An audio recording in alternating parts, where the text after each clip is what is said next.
அஸ்ஸலாமு அலைக்கும். Hi friends, welcome back to Rasitha's hobbies.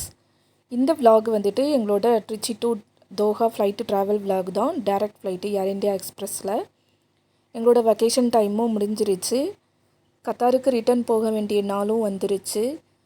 எங்களுக்கு ஃப்ளைட்டு டேக் ஆஃப் வந்துட்டு காலையில் 6:55க்கு. அதனால் ஏர்லி மார்னிங்கே வீட்டை விட்டு கிளம்பி வந்துட்டோம்.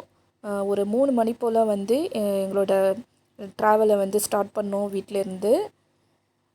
ட்ரிச்சி வந்து சேர்றதுக்கு காலையில் 4:30 மணி ஆயிடுச்சு. இப்போ நாங்கள் ட்ரிச்சி இன்டர்நேஷ்னல் ஏர்போர்ட்டுக்கு தான் வந்தோம், நியூ டெர்மினலுக்கு. லக்கேஜ் எல்லாம் வந்து ஸ்கேன் பண்ணி முடிச்சுட்டு செக்இன் பண்ணிவிட்டு இமிக்ரேஷன்லாம் கிளியர் பண்ணிவிட்டு போர்டிங் பாஸ் வாங்கிட்டு இப்போ நாங்கள் கேட்டுக்கு தான் போய் வெயிட் பண்ணிகிட்ருக்குறோம். ஏர் இந்தியா எக்ஸ்பிரஸ் ஃப்ளைட்டும் வந்துருச்சு பாருங்கள். பேசஞ்சர்ஸ் காலுக்காக வந்து எல்லோரும் வெயிட் பண்ணிகிட்டு இருந்தாங்க. கால் வந்த பிறகு எல்லோரும் பேட்சாக வந்து உள்ளே போக ஆரம்பிச்சிட்டாங்க. இந்த ஃப்ளைட்டு ஒரு பட்ஜெட் ஃப்ளைட் அப்படிங்கிறதுனால நம்ம முன்னாடியே வந்துட்டு ஃபுட்டுக்கெல்லாம் வந்து புக் பண்ணி பே பண்ணியிருந்தால் மட்டும்தான் நமக்கு ஃபுட்டு வந்து ப்ரொவைட் பண்ணுவாங்க. எங்களோட இந்த ஃப்ளைட்டு ட்ராவல் டியூரேஷன் பார்த்திங்க அப்படின்னா 4 hours and 50 minutes. 5 hours ஒரு 10 minutes குறைச்சலாம். இந்த ஏர் இந்தியா எக்ஸ்பிரஸ் ஃப்ளைட்டு வந்துட்டு டைரக்ட் ஃப்ளைட்டு அப்படின்னு சொல்லிட்டு முன்னாடியே சொல்லியிருந்தேன். Qatar to Trichy to Doha இது எல்லாமே வந்து வீக்லி ஒன்ஸ் தான் இந்த ஃப்ளைட்டு வந்து அவைலபிளாக இருக்குது. இப்போ வந்துட்டு ஃப்ளைட்டு டேக் ஆஃப் ஆகிறதுக்கு முன்னாடி ரன்வேயில் கிட்டத்தட்ட ஒரு 7 to 8 minutes வந்து இப்படியே தான் ரன் ஆகிட்டு இருந்துச்சு.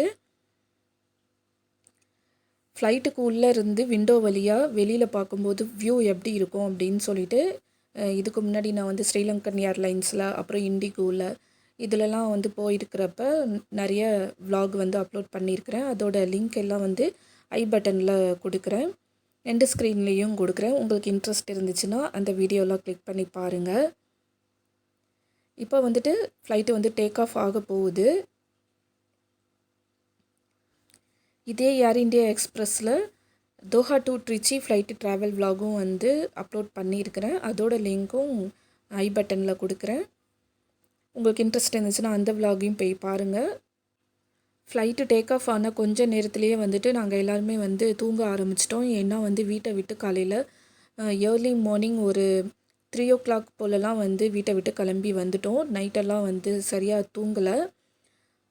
அதனால் வந்து ஃப்ளைட்டு டேக் ஆஃப் ஆன உடனே வந்து எல்லாருமே வந்து தூங்க ஆரம்பிச்சிட்டோம். இப்போ வியூ வந்து விண்டோ வழியாக எப்படி இருக்குதுன்னு பாருங்கள் வெளியில்.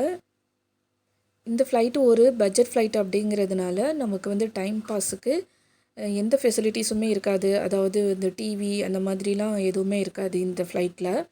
அதனால வந்துட்டு முன்னாடியே நம்ம ப்ரீ பிளான் பண்ணி ஏதாவது நம்ம டைம் பாஸ் பண்ணுறதுக்கு அரேஞ்ச் பண்ணிட்டு வரணும். அதுக்கப்புறம் பார்த்திங்க அப்படின்னா நாங்கள் 4 hours and 50 minutes கழித்து இப்போது லேண்டிங் ஆக போகிறோம். தோஹா ஹமத் இன்டர்நேஷ்னல் ஏர்போர்ட்டில் இப்போ லேண்டிங் ஆயாச்சு. இமிக்ரேஷன் கவுண்டர்ஸ்லலாம் வந்து ப்ரொசீஜர்ஸ் எல்லாம் முடிச்சுட்டு கரெக்டான பெல்ட்டுக்கு போய் எங்களோட லக்கேஜ் எல்லாம் வந்து கலெக்ட் பண்ணிவிட்டு செக் அவுட் பண்ணி வெளியில் போகணும். எங்களோட இந்த ஃப்ளைட்டு ட்ராவல் vlog இவ்வளோ நேரமாக நீங்களும் பார்த்து என்ஜாய் பண்ணியிருப்பீங்க அப்படின்னு நம்புகிறேன். இந்த vlog உங்களுக்கு பிடிச்சிருந்தால் லைக் பண்ணி ஷேர் பண்ணி சப்ஸ்கிரைப் பண்ணுங்கள். நம்ம வேறொரு வீடியோவில் பார்க்கலாம். தேங்க்ஸ் ஃபார் வாட்சிங். Bye friends.